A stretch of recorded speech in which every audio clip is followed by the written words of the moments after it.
It's mine, but I can't stop it. And okay, never mind. Okay, I'm gonna start and welcome everyone this evening where I am in Israel, and I guess the afternoon or late morning for many of you in North America. Welcome to the Menachem Begin Heritage Center, to our Zoom weekly Zoom session. There's a lot of people here, I think, that are here for the first time, so a special welcome to you. To those of you that have been on many of these, welcome back, of course. My name is Paul Gross. I'm a senior fellow here at the center, and pretty much since we returned from the first lockdown that we had here in Israel in May, because we've been unable to have any events here at the center itself, we have been doing a lot of events on Zoom, most of them in Hebrew, but every Wednesday there is an event in English, which I am usually running. So we've had a number of different speakers on a number of topics relating to Israeli history and Zionism, but also contemporary politics, contemporary Middle Eastern issues. Anyone interested in finding out more about those, you can either email me, Paul G, P-A-U-L-G, at begincenter.org.il. I'll write it in the chat box as well. Or you can go to our website or our Facebook page. And how it works basically is we have a wonderful guest speaker, as we do today. I will have a conversation with him for about 25, 30 minutes. And then the floor will be open for you to ask your questions via the chat facility at the bottom of your Zoom screen. Okay, so without further ado, I will introduce the topic and our speaker. We're discussing Ze'ev Jabotinsky, Vladimir Ze'ev Jabotinsky. Here at the Begin Center, he is, as you would imagine, a revered figure. He is, I think, generally one of the most, regardless of, before we even get to whether he's someone that you relate to or not, he's one of the most interesting, I think, Zionist thinkers, most brilliant Zionist thinkers and activists. And of course, we can, as we'll discuss, I think, with our speaker, he's one of the, ultimately, one of the most important in the way that Israel and Israeli politics develops. Okay, with that in mind, I'm going to introduce Professor Brian Horowitz, who holds the Sizeler Family Chair in Jewish Studies at Tulane University in New Orleans. He received his PhD from the University of California, Berkeley. He's the author of many articles and books on Russian Jewry and Zionism, including the book we're going to discuss this evening, Vladimir Jabotinsky's Russian Years, but also Russian Jewish Tradition, Intellectuals, Historians, Revolutionaries, Russian Idea, Jewish Presence, Empire Jews, and Philanthropy and Enlightenment in Late Tsarist Russia. He has won numerous awards, including a Yad Hanadi, Fulbright, and Humboldt scholarships, and most importantly, for him at least, he has a wife and 3 children. So I'm going to welcome Professor Horowitz. Thank you very much for joining us, Professor. Yes, hello, hello. It's last week on this program, we were talking about the American elections, and now that day has arrived and is behind us, but not quite behind us. I'm actually very happy to be able to escape from it, to be talking about something that has nothing to do with America and nothing to do with 2020. So thank you for joining us to talk about history and to talk about someone that has inspired a lot of people here in Israel, and a lot of people certainly in this building that I work in, the Menachem Begin Heritage Center. Let me ask a sort of basic question first.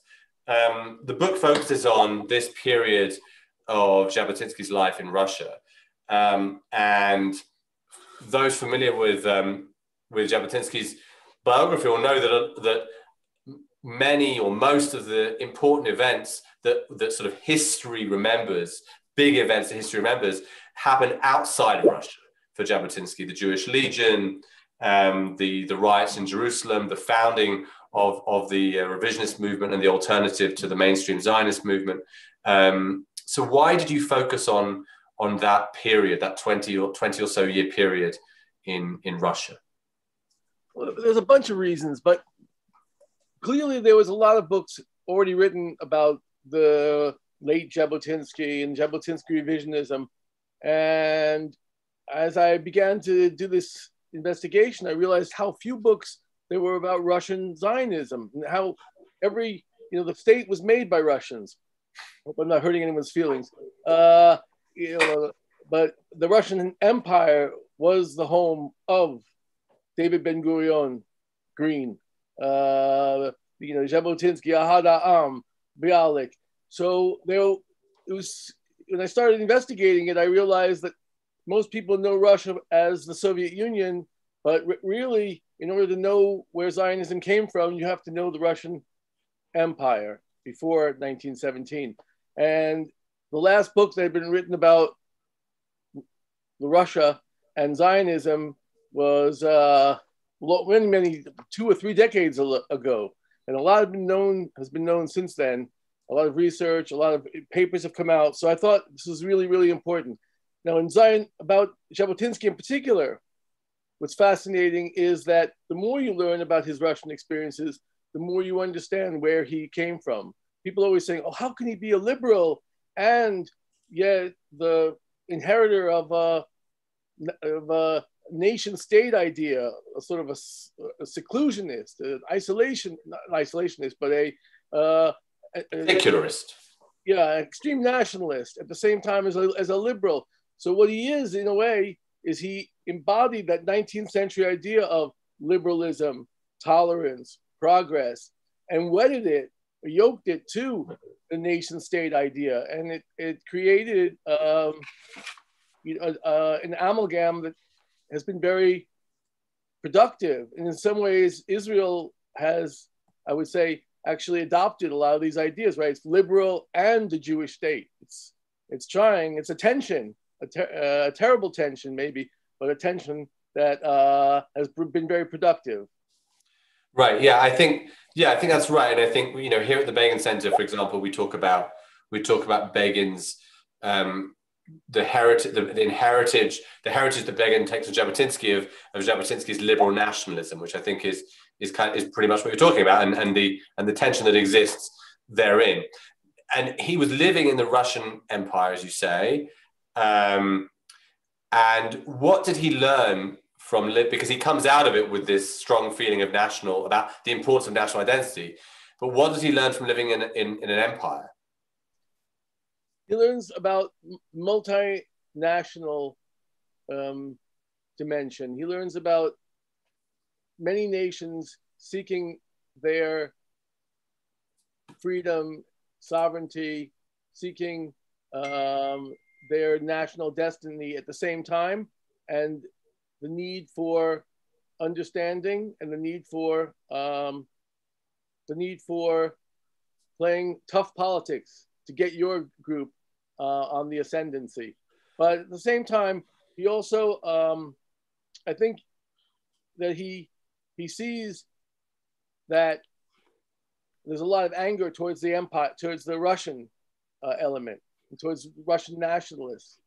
And this will be the real tension that I think he gets most out of Russia, which is from the Russian liberals, from Russian nationalists, and from Polish nationalists, is that on the one hand, if you want to be successful as a national leader, you have to be ruthless in your quest to, if you want, suppress or beat down the other groups and make your group have its place in the sun.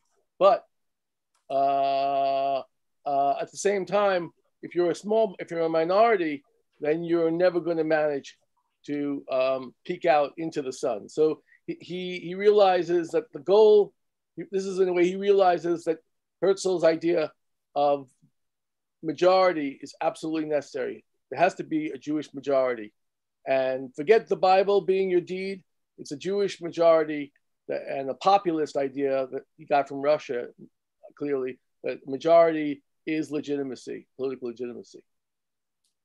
Right, and he excuse me, when the Russian Empire, is he still in Russia when the empire collapses? He is not. He left in 1915 as a journalist for a Moscow newspaper, Moskovsky Vedomosti, and actually this is where he was able to develop the ideas of the Legion, be in London to meet with the top brass in the British Army. But what's important for him is the 1905 revolution. It doesn't seem like it's an important revolution for anyone else, right?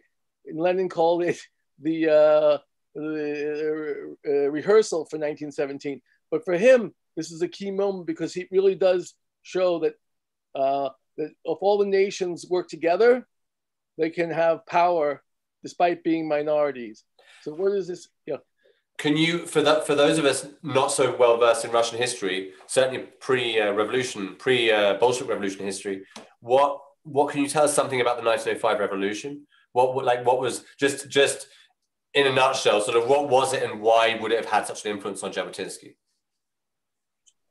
Well, it basically, for 60 years, so many radicals and liberals were waiting for the regime to collapse under the weight of inequality and injustice and arbitrary rule.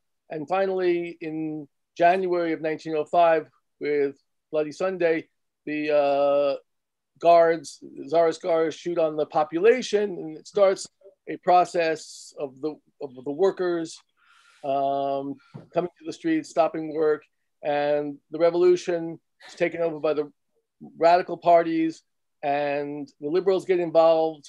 And so things were going well until the Tsar made a speech, the throne speech, in which he says he'll allow for a Duma, sort of a parliament or a consultative body of representatives, and that sort of puts, and then he uses repression, including massive pogroms in October 1905, and that sort of ends the revolution. And then what's really important for Jabotinsky is not just the revolution itself and the fact that there was a meeting of Zionists in 1906 in Helsingfors, which is the Helsingfors Conference, which is so famous and which Jabotinsky played such an important role in creating ideas about national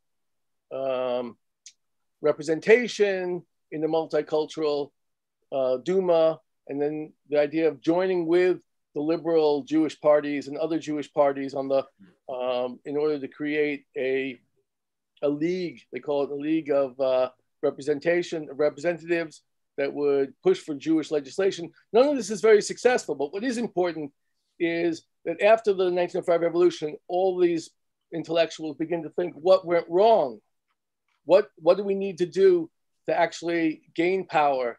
And what they realize is to compromise with the regime, or conversely, to go somewhere else. But Jabotinsky's synthetic ideas about fighting for rights, preparing for Eretz Israel in Russia itself, is a powerful one. At the same time that he realizes that it can't happen in Russia, right? He becomes more and more disillusioned about Russia. But things that he does realize and gets pushback from is Hebrew, for instance. He goes around the Pale of Settlement giving lectures about how all Jewish schools need to be in modern Hebrew. He's just sort of fighting for people's consciousness, right? That the future is going to be in Eretz Yisrael, but we can do stuff now, here and now, to prepare ourselves. And that Zionism, I mean, is that something that arose also during this period? Like the fact that you talk about the nationalism, the importance of national identity, but specifically Jewish national identity. He grew up in an assimilated family. Was it during this period that he really develop that really sort of convinced desire to attach himself to the Jewish people and to the Zionist vision? Correcto. But I would only refine that idea by saying that he realized that it wasn't with the people who came out of yeshivot had, a certain worldview that was inescapable, but what they were missing is the modern national vision, a modern political vision. And that's what he was able to bring to Zionism, is that you need people on the ground who are organizing a party, who are organizing people when there's elections, who are collecting pistols when you want to have self-defense. So he's one of these like can-do kind of people, but he realizes that modern nationalism is very much a modern idea. It's a modern idea of the nation as a political force demanding its rights, not just even though he has lip service. I wouldn't call it lip service. He believes in what Ahad Ha'am is saying about a Jewish cultural home in Palestine. All that's great, but without people on the ground making telephone calls, if you will, nothing's going to become of it. And he founds the Jewish Legion in the British Army kind of at the end of this period that you're covering. Where does that idea come from? The Jewish self-defense notion? Well, it was popular, especially among the Bund, and before in 1903, right before Kishinev, when the rumors went around that there were going to be pogroms, so Jews began to arm themselves. And Jabotinsky describes his experience in The Story of My Life that I edited a couple of years ago. Came to Wayne State. It's a Sipur Yamai in Hebrew. Everyone knows it probably. His autobiography. But he became involved in that self-defense work in 1903, and then he continued with it. But what the actual story, it's a beautiful kind of story, is that he meets Trumpeldor in Alexandria, where all the exiles from Palestine have been forced into a kind of camp, if you will. And then they have this idea that the Jews could be very useful to Britain if they became part of the British forces, and if they remain visibly pro-Zionist at the peace talks later after the war is over, then the Zionists will have shown their loyalty, will be entitled to a piece of the pie. This is before the Balfour Declaration. But what's really, I guess, fascinating about it is that, in some ways he saw, just like Weizmann, that Britain would win. That's really the coolest thing, because the Zionist movement was neutral and had an office in Copenhagen and was waiting to see who the winner would be. So Jabotinsky's prescient vision of the winner was really important here, and in a way set the groundwork for his lifelong romance with England, if you will, with Britain. Okay. Despite everything. I was going to say, I'm tempted to delve further into that as a Brit, but maybe later if it comes up. But another interesting aspect of his life as a Russian is his literary life, right? This was a brilliant. He wasn't just he didn't kind of just scribble down. I think of other famous Zionists like Herzl, who wrote these plays that didn't really get anywhere. And Jabotinsky actually wrote novels which were lauded by his contemporaries, right? I forget which famous Russian novelist, Pushkin maybe, who said that Jabotinsky gave up a glittering career in Russian literature to pursue Zionism. Yeah. There are some writers who said that, and he wrote to Gorky and to other writers asking for help in becoming famous and so on. But before I go into this question, I just wanted to mention one last thing, which is that even though Jabotinsky was not in Russia, I go to 1925 in my book. Why? because actually the revisionist movement was created by Russian emigres, like a whole bunch of emigres in Paris and London and Berlin. And so the Russian connection was very strong despite him not being physically in Russia. So anyway, and why the original basis of revisionism was Russian. Okay, so back to this literary thing. Yeah, this is the reason I got into the work, but it also set the base for his popularity, his feuilletoning, his writings for the newspapers, and his sort of endless daily pronouncements, which were always witty and funny and had this great 19th century Russian that was that really was impressive. I think that made him a public figure as much as the things that he did, and then also the oration.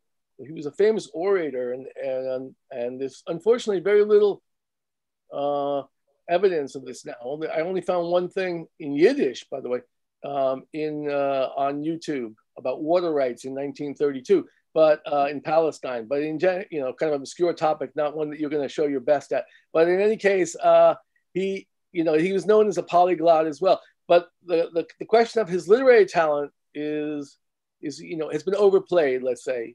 But he was not the greatest writer, but he's not a bad writer either. He's a good writer. So, but the one issue that is his best piece is this novel, The Five, about the 1905 revolution, and it's stumped scholars around the world because it came out in 1937 at a time when he's negotiating the evacuation of Jews from Poland and Eastern Europe, and things are looking dire all around the world. He and his people are involved with Aliyah Bet. There's a kind of succession, I should say, movement within the Irgun sort of against him, and he's spending his time writing this novel. So it's a little bit of a mystery, a novel that doesn't deal with Nazism, doesn't deal with Zionism directly. In fact, Zionism has a small character. The big character is assimilation, and he's very ambivalent about assimilation, as if positive about assimilation, in a time when assimilation you could accuse assimilation of endangering millions of European Jews who are sitting ducks, right? And it didn't make the leap that they should have made and gone to Palestine or somewhere else in the previous years. So, so it's a kind of a mystery, but I think Jewish literature has a lot of mysteries in a sense. Right. I mean, it's interesting, the assimilation point, because as you said, I mean, he grew up in an assimilated family in Odessa, right? And Odessa was this incredible melting pot of different peoples, and it was kind of this liberal oasis in the Tsarist empire, right? And was that something that, I mean, it's interesting that he emerged from that. It's not so surprising that he emerged from that as a liberal, but it's more interesting. But it's kind of surprising that he emerged from that with this strong Jewish identity and this desire to essentially abandon assimilation. Yeah, I mean, in some ways, I would be less willing to say that he loved the Jews for their history as much as he was born a Jew, and therefore he saw himself as the potential leader of the people that he was part of. Right. Like, had it been a different people, I don't know, he probably would have been okay with that. I'll be the head of the national Romanian movement. Okay, I'm Romanian. I doubt he would have switched. He didn't. So, and he said things like, things that are very strange, but hyperbolic, like the little squiggly letters of the Assyrian alphabet that we use in modern Hebrew are worth more to me than all of Pushkin's verse, right? Which couldn't be true because we know his love of Pushkin. But what he was trying to say is that, without complete commitment to national goals, we won't reach them. And Hebrew was something. I mean, he adopted Hebrew, right? He was writing in Hebrew, like pretty early. Is that right? He wrote in Hebrew, and he wrote well in Hebrew. He translated Dante into Hebrew, among other things, and his poetry is wonderful. He only wrote one major work, the Sipur Yamai, in Hebrew, but it's good Hebrew, by the way.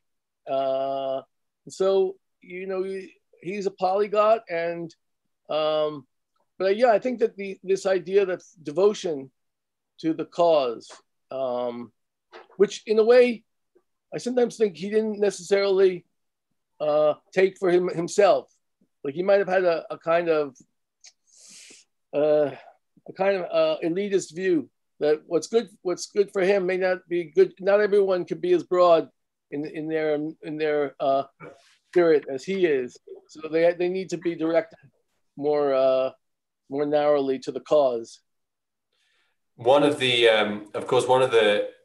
I want to stop and say this is the idea of monism, right? That he invented, right, which was taken from Usishkin and others. Just like you have to just devote yourself only to one thing, right?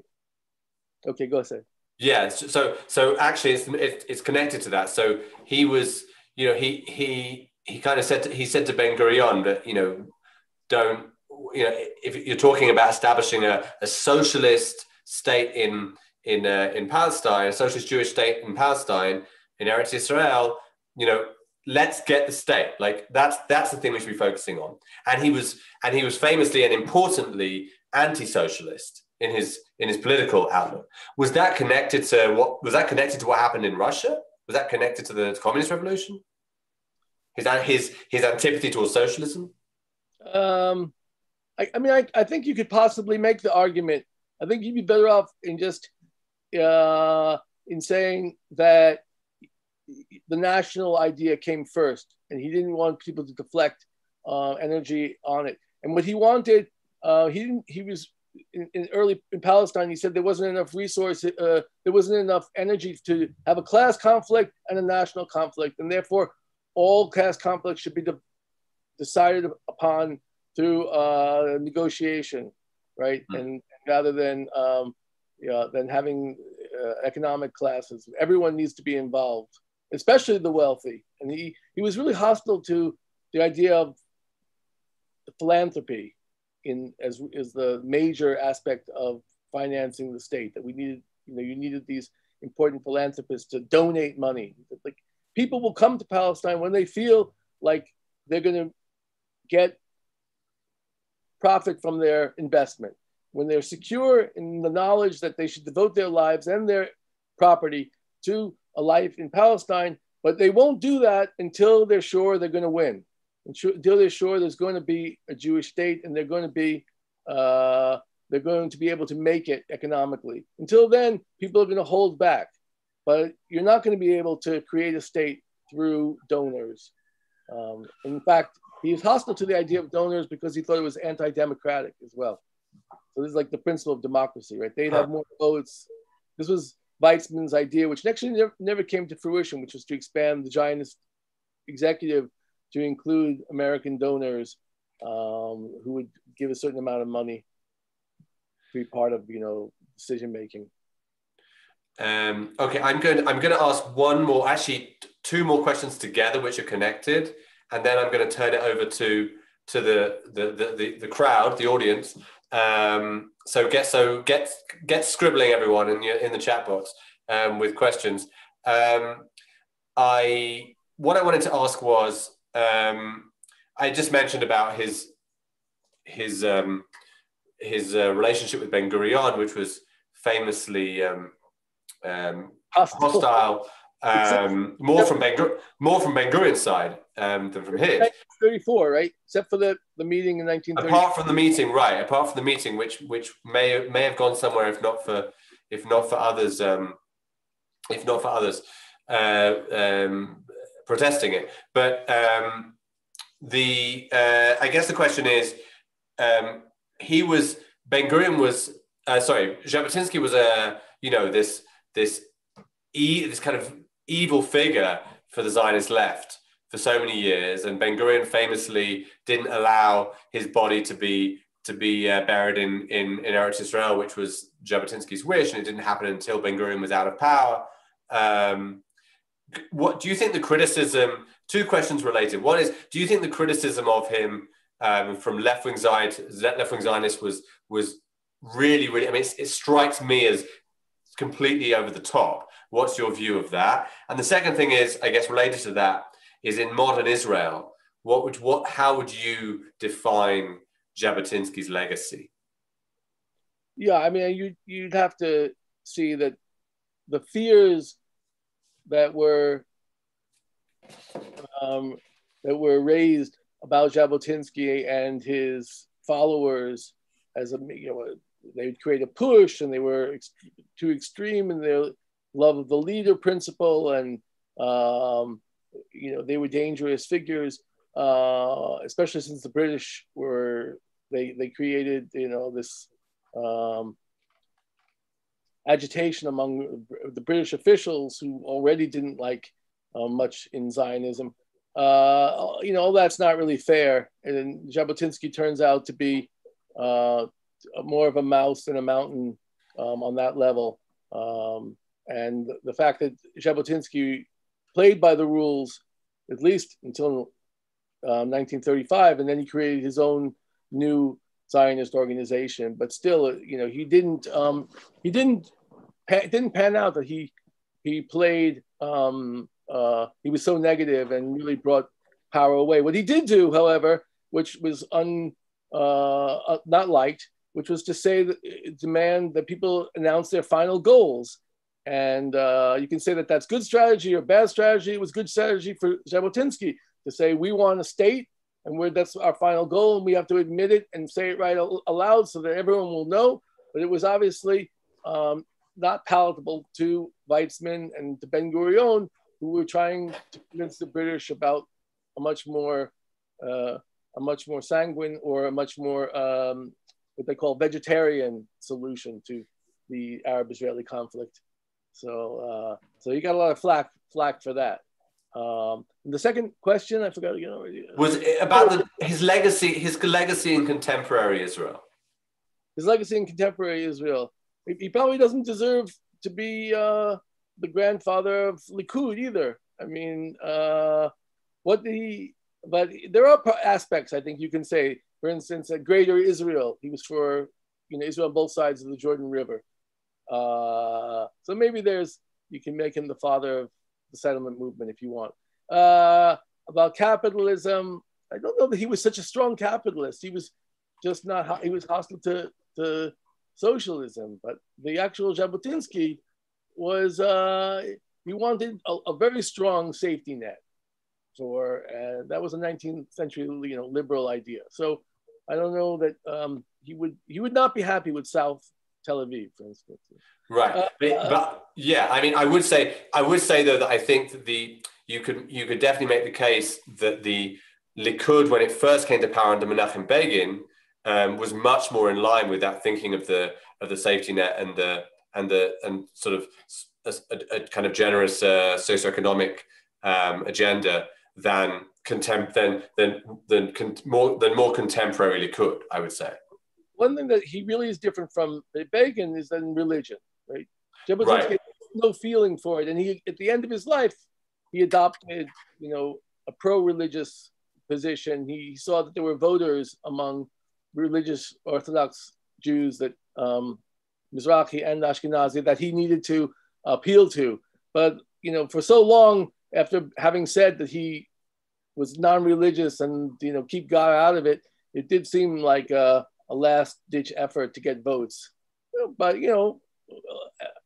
politicians are politicians, so I don't think that's necessarily should be used against him. But but the monism idea, the love that he had for Eretz Israel, the love for Hebrew, I mean, all that's, I think, could be a very nice legacy and should be underscored, right? But it's not it's not flammable enough to really make people really upset. But that he wore a uniform and that his people, like I see in the Israel Medad whose work I really love a lot. And I just looked a little bit, there is an aspect in which you have to say that Jabotinsky wore a uniform and had his people make us kind of a salute that was Tel Chai. They would say Tel Chai when they saw each other, and that he was for military discipline, and he admired, military parades and so on and so forth. That that could be seen as positive or negative. Is it fascism? No, but is it the kind of glorification of military force?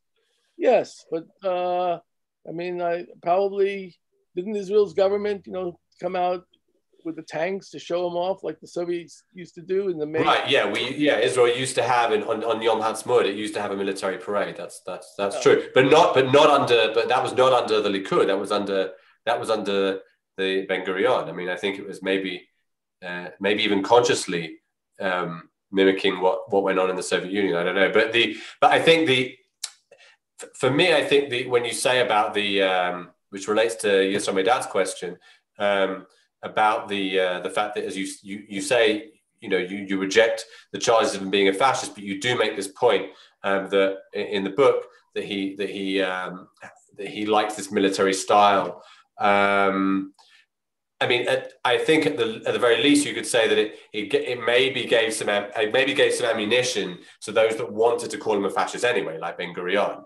Right, that he could use that even though it was clear from Jabotinsky's own teachings that he was very much not a fascist in his political ideology. I guess the issue is that people who were more leaning fascist, like Abba Achim, let's say, or Greenberg, they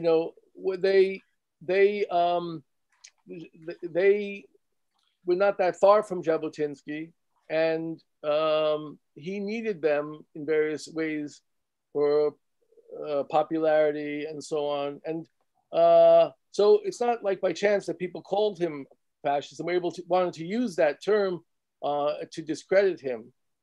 But it doesn't work that well with him, since he was so strongly hostile to Nazi Germany and to he was so favored so much democracy and legitimacy through rights and so on like this. So, but you're right. There's an aspect in which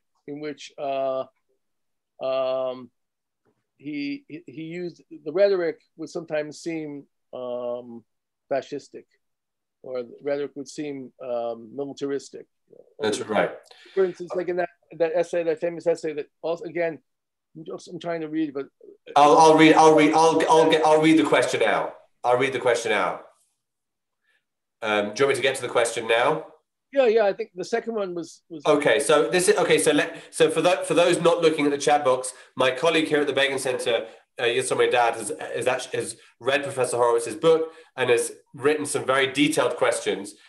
So we've already addressed one of them, but I'll just read out Yisro Medad's second question, which relates to a point that you make, Professor Horowitz, on the famous Iron Wall essay, Jabotinsky's famous Iron Wall essay. And Yisro Medad notes, he mentions that you say in the book, quote, "It may be possible to label as immoral the minority rule of a majority," end quote. And then go on to write, quote, "Immorality was just one problem with the Iron Wall," end quote. In the first place, what happened to it first being a possibility and you present it as fact? The Iron Wall in the circumstances was a most moral approach to my mind after the 1920 and 1921 riots.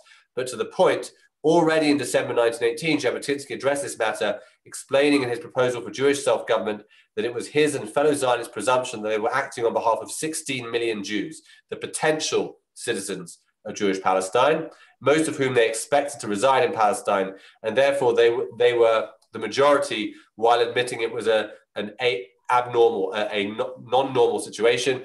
As it turned out, violent Arab opposition forced Britain to restrict Jewish immigration, which resulted, of course, in the eventual elimination of that majority as a consequence of the Holocaust. I would suggest, this is Yisro Medad speaking, I would suggest that the genuine immorality was the British mandate policy and the Arab terror which influenced it. Could you respond? Yeah. First, again, Yisrael Medad, whose work I admire a great deal. I guess it's impossible not to agree at the end of this that the mandate policy, and as it became more restrictive, was really tantamount to a kind of a crime, right? The Jews were, especially after 1933, and they had no place to go. And in 1936, at the Evian conference, when it was clear the Jews, were sitting ducks and that nobody wanted them in the world, and that there was pressure everywhere for some kind of solution. It was a matter of life and death, as the Anschluss and later war broke out. Yes, this has to weigh on the British conscience, but I can't agree that the Zionist fans, I could call it a fantasy, but the Zionist plan of having all these Jews move to Palestine should be counted in election totals. Really deserves is really justified, right? The people, So you can't. Can you explain more? Because unlike Yisrael, not everyone here, or in fact, I'm not sure anyone here has actually read the book yet. Hopefully, they will after this talk. But can you say more about what Yisrael is referring to? What's the argument you're making in this reference to the Iron Wall and the minority-majority point? Yeah, well, in 1923, Jabotinsky published an article called "The Iron Wall," in which he says, if the British are serious about the Balfour Declaration, then here's the way they can actually realize it. They need to make it clear to the Arab opposition that it will not be possible to stop this plan. We will do this by making an iron wall in which any islands used to gain their advantage will be thwarted and will be put down in such a strong way that they will have to be clear that they cannot win. And in fact, Jabotinsky has some rhetorical parts that are really, to this day, as Israel Medad is pointing out, are so convincing. Like, there's no colonized people that will ever just welcome a colonizer. And there's no people that would ever give up any of its land, even if their neighbors if they have so much land that you can't imagine, they still won't give it up unless they're absolutely forced to. And that the Jews can't buy it, can't steal it, because they don't have the resources to do that. So therefore, it's only justice, only a British promise that can make this happen. And since the British have done this in other places, they can do it in Palestine too. And why will they do this? Because the Jews are a European cultured people returning to their national home to create a national project. But at the point in which he's writing it, the Jews are not just a minority, a very small minority, maybe 22, 25% of the population. In Palestine. So, I can't, and the reason why the people, this is the dream, this is what Jabotinsky was complaining about in 21. Finally, the gates are open. Please come. And the Jews don't come. They keep going to America until 24, right? Until the Congress cuts that off, which reminds me of Shamir and the Russians in the late 80s. People don't understand their interests and they go to other countries. But in any case, I don't know how many, I'm not against counting the Jews of the diaspora as part of Israel's population, although I'm not allowed to vote. So I guess I wonder. Anyway, but I don't know, 16 million seems a little bit like a lot. But, the Soviet, it was a tragedy. Like, there's no way other than to say it was a terrible, everyone already talks about this at their dinner table. It was a terrible tragedy that the Jews in the Soviet Union were cut off from Israel, that the Jews in Poland discovered in a way too late and the British let them in, and that there were so many opportunities to make this happen had Zionism, had the Zionists had more money in earlier time, had the state been in existence since 1910. It just, if we could play counter history, I would have, Israel I'd have the Jews from the time of the Crusades have a state. Why not? And I think some of the most poignant of Jabotinsky's writings and speeches are those extraordinarily prescient ones where he's talking about the destruction of European Jewry, right? Where he's like talking. I think it's in I don't remember which year it is, in Poland on Tisha B'Av. He gives this speech where he says to them, like, for God's sake, like, get out, like you won't survive. I mean, in retrospect, we can look at it. 5 years of fun because he's so inspiring. I mean, he writes an article in 37. It's time to go, friends. You know, if you can't get a ship ticket, buy a little schooner and fly it across the Mediterranean, which I think is a bad idea. I mean, I don't know that anyone should do that. In looking at the Syrian refugees, it's not necessarily a winning. But I like the determination. You know, walk. He says, just get going, right? Right. It's right. He sees what's coming somehow. Okay, so some more questions, and thank you also, Yisrael, for those questions.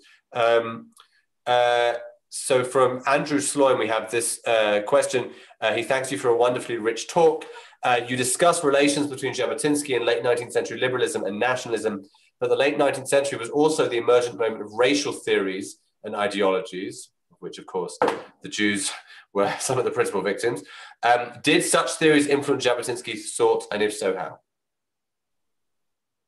Yeah, I don't know if I should say publicly, but a colleague from Chicago is working on this subject. I do know that Jabotinsky wrote an article called Race, but he doesn't mean, he never got involved in the racial theories. Right. And probably in large part because he realized that Jews are very different races, you know, from around the world, and that this people who were diaspora would return to their national homeland, they would become with now much different different strands of racial differences. But he talks a little bit about what it means to be a race, but he means ethnicity for the most part. So he didn't get into this this issue. So yeah, he separates him from Weininger. He was very different. Right. He also wrote. I think. Andrew. I don't know whether it was during. I don't know when he wrote it. Whether it was during the period you're covering the book, but he also wrote quite interesting stuff about in favor of black civil rights in the United States. Which is quite interesting for a Russian Jew to be writing about that in the early 20th century. I know that is really interesting that he spoke both about the rights of the Irish but about the rights of African Americans and how strange it was that this country that was based on so many great principles would be unwilling to realize them. So I think that gave him, I hate to say it, but it gave him the feeling that not all principles are realized immediately, and not all principles that are absolutely central even always are taken correctly, like are realized. I mean, we don't. As far as I can remember, he went to South Africa many times to get money, but I don't see him. You know, I think he said some things that were negative about apartheid, but you know, he needed the money for his organization. So you know, he was definitely a realist and a compromiser, and yeah, he was a national liberation leader. I call him national liberation rather than, you know, a person of peace. You know? Okay. Question from our mutual friend Zach Rothbart, who asks about he refers to your comment on Jabotinsky's opposition to philanthropy. And he asked, was he completely against the international Jewish community supporting Zionism from abroad? Did he believe that the only acceptable or true way to be a Zionist was by moving to the land of Israel and physically building it up? And if so, how did he think a state could be built without external investment and support? It's a very good question. And I guess what I'm thinking is that this was an actual rhetorical gambit. I don't think, you know, he needed the money. So he went to philanthropists, especially those that supported the revisionist movement. But since there were so many more philanthropists and international Jewish commitments to you want to call it to Mapai and to the general Zionists, this was a way for him to say that they're not democratic. Look, they're in the pocket of these other people, of these donors who don't necessarily support Zionism and aren't really giving their full commitment to it, as you would need to move and to do it. So I think it was just more rhetoric than conviction, but nonetheless, he did say things like this, and then he was a terrible fundraiser for probably as a result. You know, this is a person who had no money and could never really manage to run his revisionist movement properly because they didn't have any money. So when he was speaking, when he was giving these incredible oratorical performances around the world in many different languages, if he wasn't fundraising, what was he doing? He was urging people to make aliyah, essentially. That was his main message. I think so, yeah. To make aliyah, and to also, I think he did it as a rock star, you know, to earn cash for just his own living expenses and so on, but for the movement and to get people, as Malcolm Begin saw him in Warsaw or in Poland, and was very much attracted. So I think he also went just to visit with the youth, right? After the talks, this is the famous story of the inspiration behind the formation of the revisionist movement, is that in Riga, he met a group of people, young people, and they said to him, you know, why are you talking if you don't mean to actually do something? And then he said, okay, you're right. I'll tell you tomorrow. Either I'm going to do it or I'm not. This is what he says in his autobiography, but nonetheless, I think he did realize that part of his mission was to go and to inspire and to recruit people for Beitar, right? To get young people involved. Right, and that was, I think that in a way, that was, Beitar was in many respects one of the sort of great legacies of Jabotinsky, right? That he developed this youth movement, which was of which he was the inspiration, the founder of the inspiration, and people like Begin and others were so inspired that they sort of devoted themselves entirely to the movement and to what Jabotinsky gave them. And what do you think that there was something? Where do you think that came from? That desire to concentrate on youth, on developing a cadre of young activists. Well, from that passage in his autobiography, what it sounds like is though all these young Jews who are actually Russian speakers find themselves outside of the Soviet Union now, in the Baltic states and in Poland, and they're sort of looking for a mission, right? And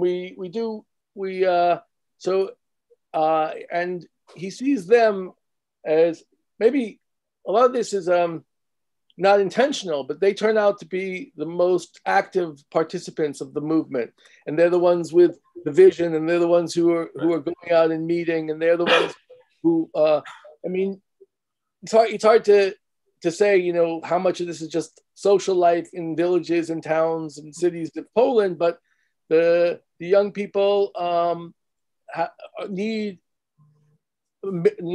to find a solution to their basic identity problem, which is Poles won't accept us. We can't become Poles.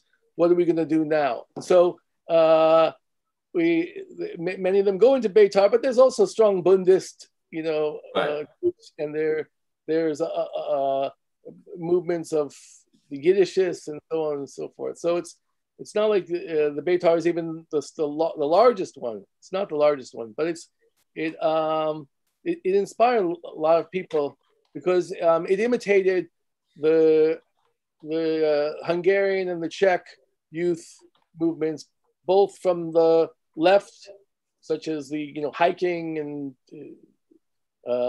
these kind of youth groups of health-oriented to more militaristic ones, Arrowhead and I forget the Czech one, the Czech groups, But these were basically patriotic civic groups. They were not extremely racial as some of them were in Germany. Right. So I'm going to ask one last question, and we'll see if in the meantime anyone else has a question to ask. One of the things that we haven't mentioned yet is the impact. Arrow Cross. Sorry about that. And it came to me. Oh, in Czech. In Czech. Okay. What was the impact during this period in Russia of the pogroms, of anti-Semitism? Was he someone like Begin, who was, mass? I mean, obviously Begin had the Shoah as a sort of overarching impactful moment in his life, but the pogroms in Russia, Tsarist Russia, did they have an impact? Did they have an impact on him, and how? Yeah, what I love about Jabotinsky is that whereas he had an emotional response to the pogroms, and anger to the Russian liberals, but what he had most of all is that he thought anti-Semitism was a normal thing. That is, he had this anti-Semitism of men, anti-Semitism of things, and he said it's normal in societies where the majority will want to harbor or to control economic life in its own interests. Will hire people who are relatives or friends nearby, will go to their stores, will use their lawyers. And so it's not uncommon that minority groups, and Jews being among them, will find themselves unemployed, their shops unable to make a living, and even the attack by violence in various ways. And that's just the way things are in Europe. Smaller nations will get the short end of the stick. And that's why Zionism makes sense, because it says the Jews somewhere in one place need to be a majority.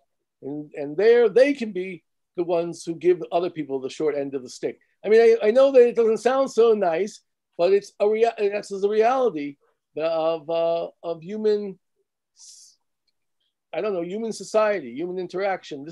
And that's a really, I would say, consoling belief, because it says people don't hate Jews. You can go back thousands of years, but you can also say, like Salo Baron, you can, it's not all doom and gloom.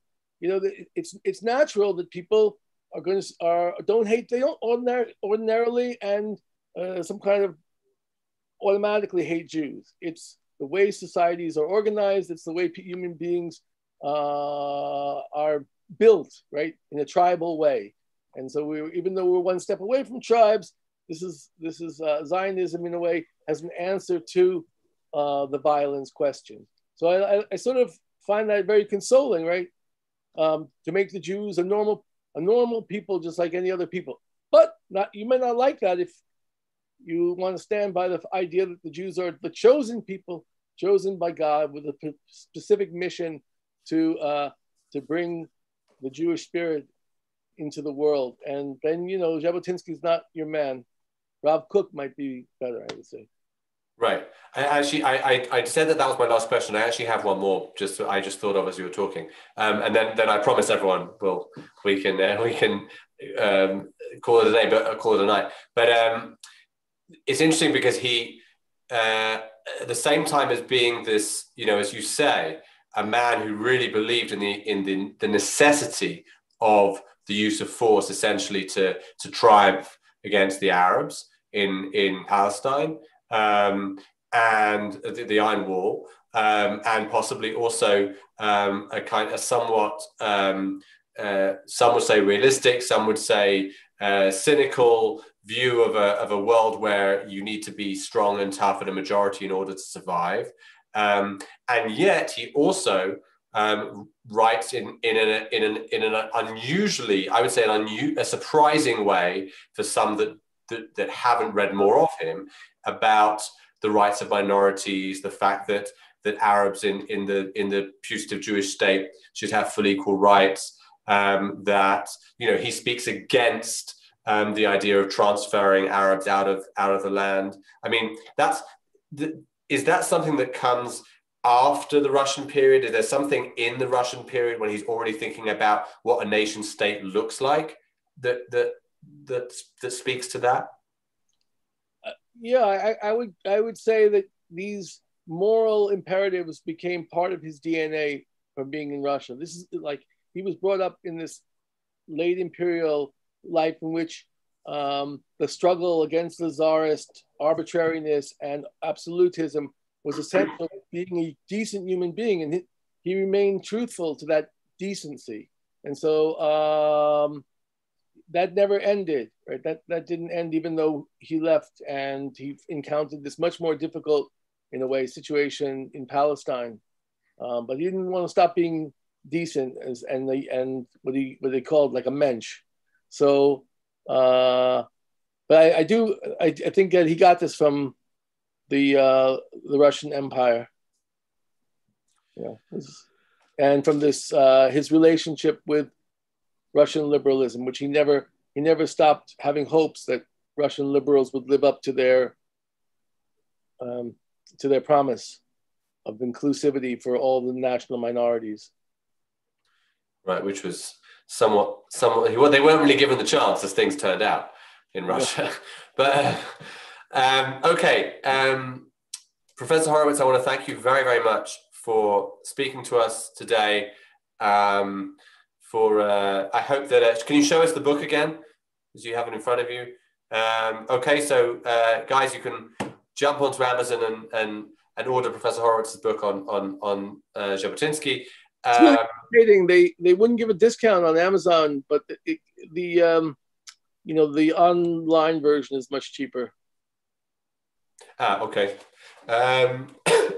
Someone asked a question about seeing the lecture recorded because she missed the beginning. Yes, it was broadcast on our YouTube channel and should be recorded there. You can email me if you're not on my mailing list. You can join my mailing list by emailing me. I've just put my email address in the chat, paulg@begincentre.org.il. Anyone not on my mailing list who would like to be, email me. Also, if you're not on my mailing list and would like to receive the link to the recording, then you can also do that. You can also, by the way, go on YouTube to our YouTube channel and you can search for it there. Put Professor Horowitz's name in or Jabotinsky and you'll find it, along with a number of other English events that we have there. Most of our events that we've done here over the past few months have been recorded, and there's a lot of good stuff there. Okay, so thank you again, Professor Horowitz. Thank you to everyone. We'll be back next week, next Wednesday. We're talking about contemporary issues from history. We're talking about the issue of campus anti-Semitism and activism against that. We do have a little bit of a link actually with today because our speaker is a noted activist at Columbia in New York who grew up in the Beitar youth movement. So I'm sure she'll have lots of nice things to say about Jabotinsky. But thank you all. I hope you all have a good day, a good evening. For those of you in the United States, I hope that this ongoing saga ends very soon. I wish you all well and good day, good evening.